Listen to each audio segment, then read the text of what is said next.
más arriba, ¿no? A mí me encanta eso, parecen planos de Yuma. Eso es lo que quiero hacer yo nomás. De Yuma 310. Eso es, ya vienen los caballos. Por eso necesitamos el Spider, ¿no? En el Spider podemos cambiar la óptica, mira cómo deforma los lados, güey. Y le cortamos los Terrible. lados. Pero en 4K y 5K, ¿cómo vas a recortar? Se va a notar, ¿no? ¿A dónde la gente va a ver esto?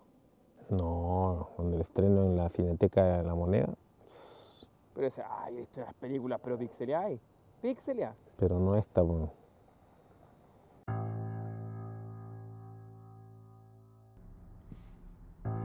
En el año 2019 intenté hacer un cortometraje con mi profesor de escuela de La Toma.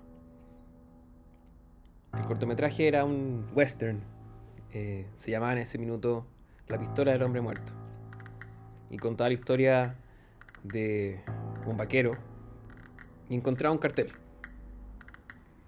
en el cual, sin nosotros como audiencia saberlo, aparecía su hijo como buscado. Luego conocíamos al hijo, quien vivía atrapado en su propia casa, en la mitad de la nada, donde unos bandidos lo acechaban, buscando un tesoro. Tesoro que había escondido él cuando murió su mamá. Encerrado en sí mismo y desconectado del mundo, el joven vivía en constante paranoia del mundo externo, representado por estos bandidos que venían por este tesoro, el cual era el tesoro de su madre. Durante años había logrado dejar a los bandidos al acecho, lejos de su hogar, lejos de su tesoro, hasta que aparece un extraño hombre oscuro dentro de su propia casa. Sin darnos cuenta, como audiencia, pero intuyéndolo poco a poco, el guión nos iba desvelando que esta persona era ese padre que lo había abandonado, el culpable de la muerte de la ama, de manera indirecta, al dejarla sola, a ella y a su hijo, al acecho de estos bandidos que buscaban el tesoro. Gran parte del corto se desarrollaba dentro de esta pequeña cabaña, en la mitad de la nada, donde esta figura negra, el padre, a quien el hijo al principio parece no reconocer, intercambian diálogos con muchas indirectas, muchos mensajes por debajo, dándose a entender poco a poco a medida que avanza la historia, de que pareciera que tienen una relación. Pero no es hasta mucho más adelante, cuando descubrimos como audiencia que este realmente es el padre. Pero la pregunta es, ¿a qué vino? ¿Vino a rescatar a su hijo? ¿Vino por el tesoro de la madre? ¿Es realmente un canalla? ¿Un héroe? Esta idea nunca es explicada completamente en el guión. La intención es que la audiencia vaya descubriendo en sí mismos quién es este personaje, por qué vuelve, por qué pareciera que en ocasiones traiciona a su hijo, pero en otras pareciera que lo viene a salvar. Últimamente el padre termina por quitarle el tesoro al hijo. Descubrimos que el tesoro no era oro, sino que eran reliquias, que era algo de la familia, representado por unas monedas viejas. Por el guión, o sea, la ventaja que tenemos por el guión es que si nosotros entendemos que la historia está funcionando para él como un encierro, para él como un alejamiento de la sociedad, o sea, no deberíamos ver tantos espacios abiertos, o sea, abiertos pero de tierra, no de cielo. El cielo significa libertad, claro, así vamos increciendo, casi en el 70% de la película, recién de ahí empezar a ver un poco de cielo.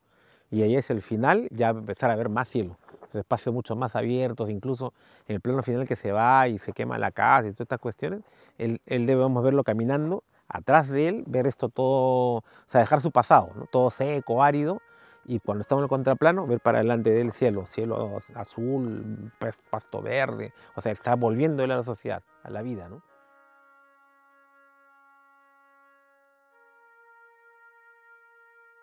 Nosotros como audiencia tenemos la invitación a reencontrarnos con esas personas que nos han dañado y que en cierta forma nos muestran una gota de redención.